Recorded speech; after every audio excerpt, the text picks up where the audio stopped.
She was 17 when she gave birth on the cold floor of a small compound in Onitsha.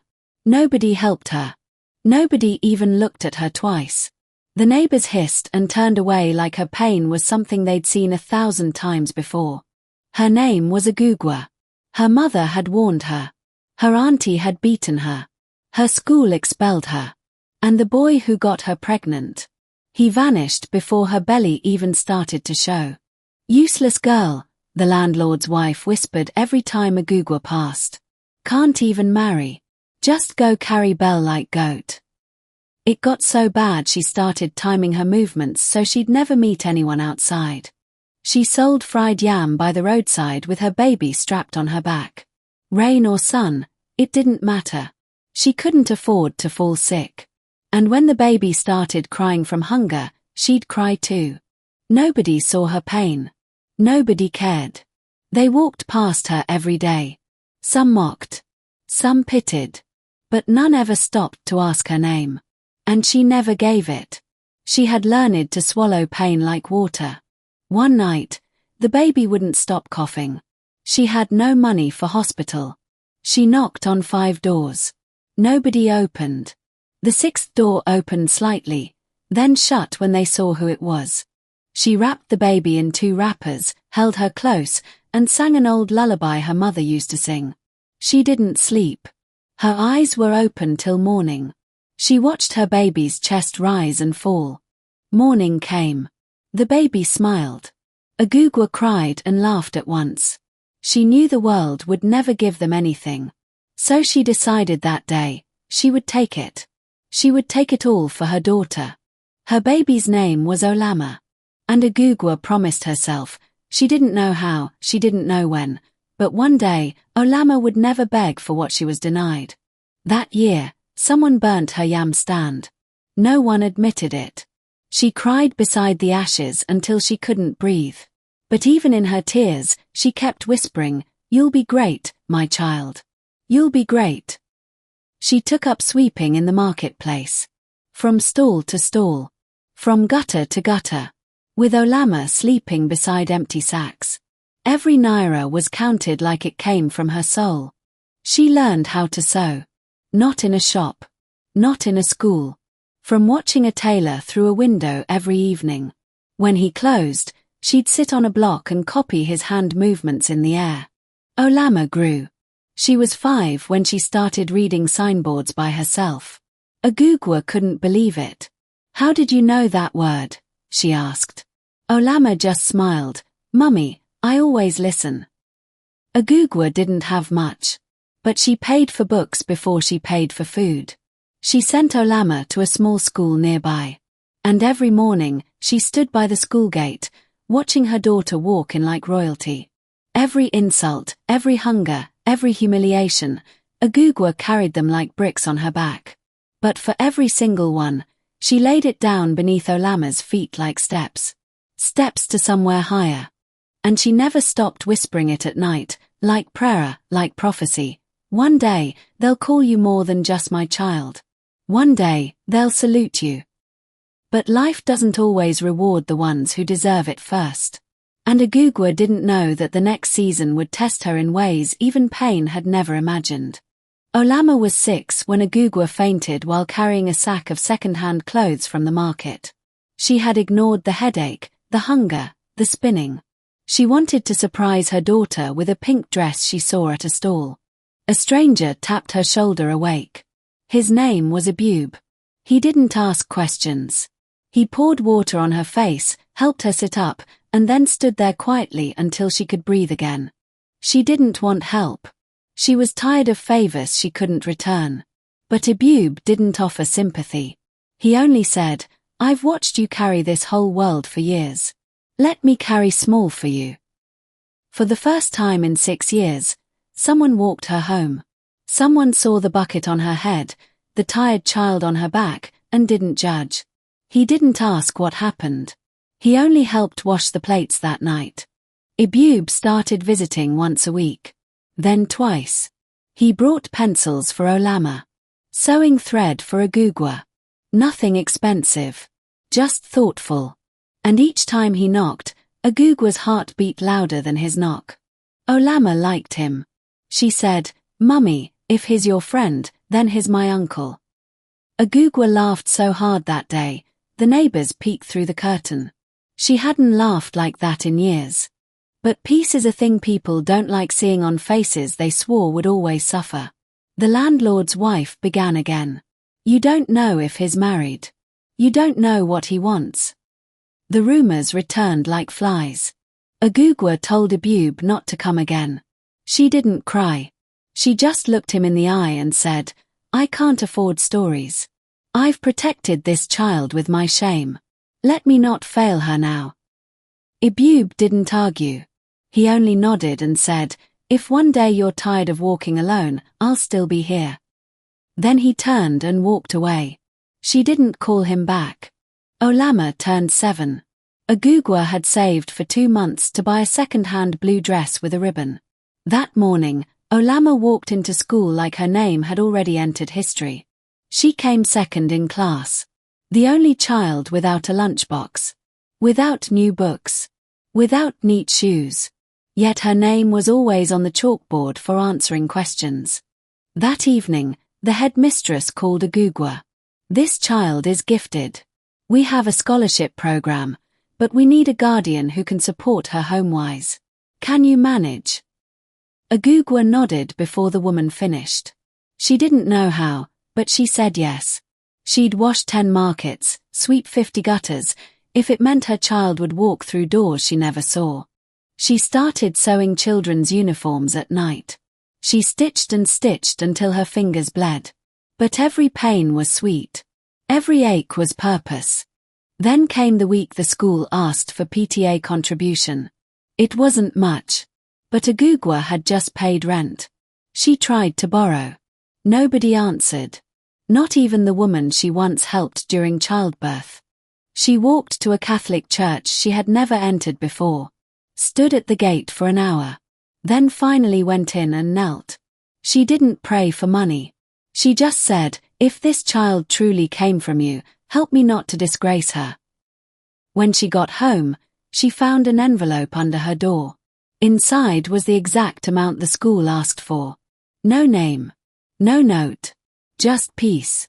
For the first time, Agugwa allowed herself to cry in thanks. Olama entered secondary school at the top of her class. Agugwa stopped attending women's meetings. She had no wrapper to match. No gold to wear. But what she had was enough, a child becoming more. At 13, Olama gave a speech during inter-school debate that made the principal cry. They sent a letter home that day saying, "Your daughter is something rare." Agugwa read it 10 times. Then slept with it under her pillow. But when great things begin to rise, shadows stretch long. And something was already coming, quiet and cruel, that would test everything Agugwa had planted in Olama. Something she didn't see coming. The letter came on a Wednesday morning. Thin brown envelope, the school's name printed neatly across it. Agugwa opened it with trembling fingers, expecting exam results. But inside was a suspension notice. Olama had been accused of stealing a classmate's phone. She folded the paper carefully, walked to the school without a word. The security guard tried to stop her, but one look at her face made him step aside. She didn't scream when she saw the principal. She simply said, "Olama didn't do it." They told her the student who reported the missing phone was the daughter of a local politician. The phone was found in Olama's locker. No one asked how it got there. They didn't even call her before sending the letter. She sat outside the office for 2 hours. Not because she was waiting for answers, but because she was deciding whether to scream or weep. Eventually, she stood, walked home, and told Olama, "Eat. Then tell me your truth." "Mummy, I saw her with the phone in school bus," Olama whispered. "She always leaves her bag open. Someone must have," her voice broke. "I didn't touch it, Mummy. I swear on your life." Agugwa didn't need proof. She knew her daughter. But life didn't work with knowing. Life worked with names. And the girl with the lost phone had a name that opened gates. Agugwa's child only had truth. She didn't fight the suspension. She used the 2 weeks to teach Olama how to walk through lies without losing her light. You're not what they said. You're who I've seen since you opened your eyes. Olama returned to school with her chin up. Some classmates avoided her. Others laughed behind her. But she answered every question in class louder than before. She didn't let the shame own her. One teacher pulled her aside after class. "You'll be more than this school," she said. "You've got steel in your mouth, girl. You make the truth sound like fire." That year, a youth radio program came to the school. They asked students to audition for a speech competition. Most thought Olama wouldn't bother. She was still recovering from disgrace. She auditioned, wrote her speech in silence. No one knew until her name was called on the school assembly ground as one of the top 3 finalists selected to represent Anambra State. The night before the competition, Agugwa couldn't sleep. She cleaned the house 3 times, re-ironed Olama's only good dress. Then she sat by her bed, watching her sleep, praying in whispers. The day came. The hall was full of students, teachers, reporters. Olama stepped on stage with her heart beating like a hammer. She remembered her mother's voice in the dark, "Speak like your voice is older than their doubts." She spoke for 6 minutes. Not just with grammar, but with heart. She talked about what it meant to rise from shame. What it meant to carry your mother's name like a crown. The hall went silent. When she finished, the silence lingered. Then applause, long and wild. The host came on stage and said, "That was not just a speech. That was a movement." She won. Not just the trophy, but a full scholarship to a private secondary school in Abuja. Agugwa read the letter in the middle of the road and screamed. The whole street gathered. Some clapped. Some stared. Before Olama left, she sat with her mother under the mango tree by their window. "You said I'd be great, Mummy. But I want you to be there when the world sees it." Agugwa held her tighter than ever before. She didn't say anything, just nodded and kept whispering, "Go, my daughter. Fly." And in her heart, she prayed the world would be kind enough to see what she had always known. As the bus pulled away, Agugwa stood there long after it disappeared. People passed. Time moved. But she stood still, smiling through tears. Because even if the world never remembered her name, she knew her daughter would make it echo forever. Abuja was loud in ways Olama had never known. Not just the cars or the people. The air itself felt loud, like everything demanded attention. She stepped off the school's bus, gripping her bag tightly, trying not to look lost. The school looked like a hotel. High gates. Security men in black. Children with polished shoes and smooth accents. When the matron spoke to her, it was slow, like someone speaking to a foreigner. Her room had air conditioning. The bed had white sheets. She didn't sleep that night. Not because she wasn't tired, but because she kept touching the blanket to remind herself it was real. The first week was hard. She didn't understand their jokes. She didn't know the music they talked about. When she answered questions in class, her accent made some students laugh quietly. She missed her mother's okra soup. Missed the smell of gari drying under the sun. But every time she opened her mouth, she reminded herself who she was. She wasn't here to blend in. She was here to rise. She started staying back after class, asking questions, visiting the library alone. Teachers noticed her. A few even told her, "You'll go far, just keep that fire burning." That fire became her shield. She joined the debate team again. At first, they gave her smaller roles, timekeeper, note-taker. But during one practice, the lead speaker didn't show up. She asked to fill in. They allowed her, reluctantly. She didn't just speak. She lit the room on fire. Words came like water, sharp and clean. When she finished, the team captain clapped first. The others followed. From that day, no one asked who she was again. Back home, Agugwa spent every day at the tailor's shed. Her fingers had grown calluses. But her ears stayed sharp, waiting for Olama's weekend calls. Those minutes on the phone were her oxygen. Olama never once asked for money. She knew what it cost her mother to breathe, let alone send anything. But one weekend, she sent Agugwa 1,000 naira recharge card. That night, Agugwa cried into her pillow. At 16, Olama became head girl. Not because she was the most liked, but because she was the most respected. When she spoke during assembly, even the teachers stood straighter. She won another national competition, this time in essay writing. Her topic: The Woman Who Raised Me.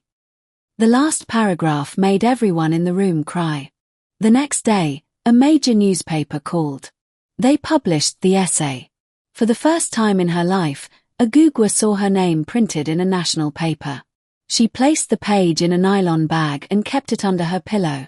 People who once whispered "useless girl" now said, "Ah, her daughter is on TV." The same women who crossed the road to avoid her now greeted her like royalty. She smiled, but she never forgot.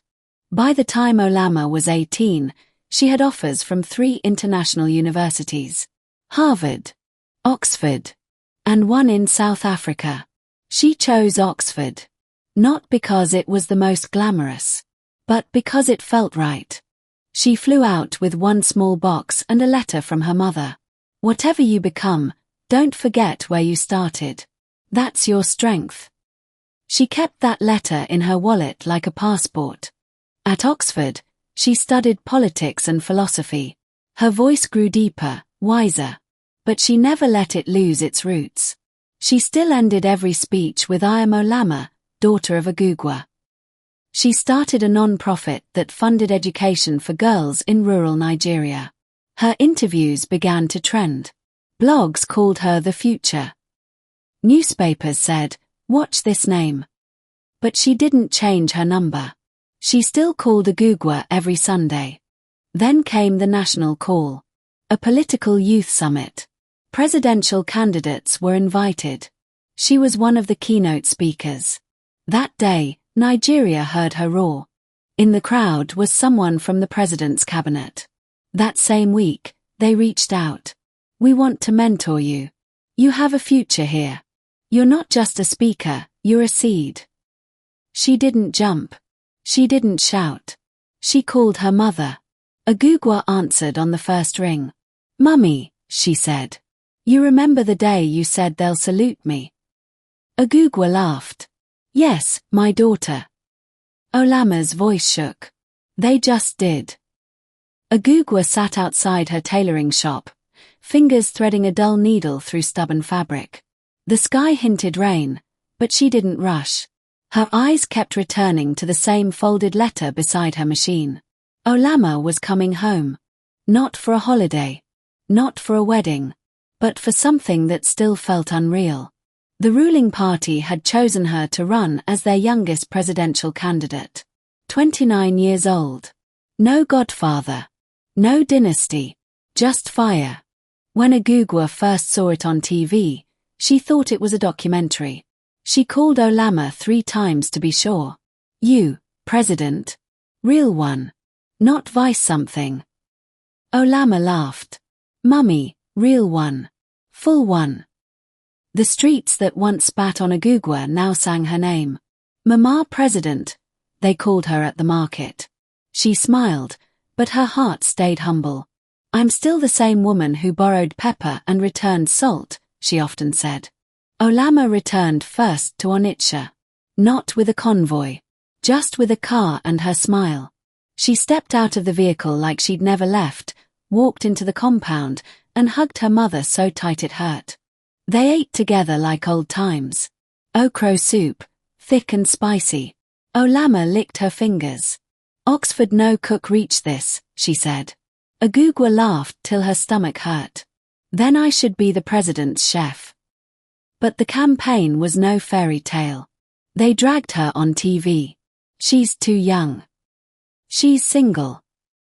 Where is her husband? What tribe is Agugwa from?" Each insult came like stones. Agugwa turned off her radio. Olama, on the other hand, didn't blink. She stood behind podiums and said, I don't need a husband to think. I don't need grey hair to lead. My mother raised me with sweat, not silver, and she taught me how to serve. Her words went viral. Youths began marching. From Lagos to Kano, Ibadan and Succa. They painted her name on buildings, made songs out of her speeches. Olama! Olama! Was shouted like rhythm on the streets. Still, the election drew near with tension. On the eve of the vote, Agugwa couldn't sleep. She swept the compound 3 times. Sat on the bench. Prayed out loud. Not for victory. Just for peace. Election day came. Olama voted in her hometown. No convoy. Just her and a few aides. When she dropped her ballot, the entire crowd outside the booth clapped like thunder. The results came slowly. State by state. Night after night. Agugwa couldn't watch. She only listened. When the 4th state called her daughter's name, she collapsed on her knees and whispered, "Thank you." Then it happened. Final count. 55%. Victory. The youngest president Nigeria ever had. Female. Igbo. Daughter of a woman they once called useless. They drove to the compound with sirens for the first time. But she didn't let them honk. Olama stepped down and walked the same ground her mother once crawled on. Cameras followed. But her eyes searched only for one face. Agugwa was sitting on a stool outside her room. When she saw the convoy, she tried to stand, but her knees buckled.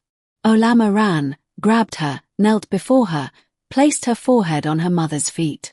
And when they finally spoke, it was in whispers.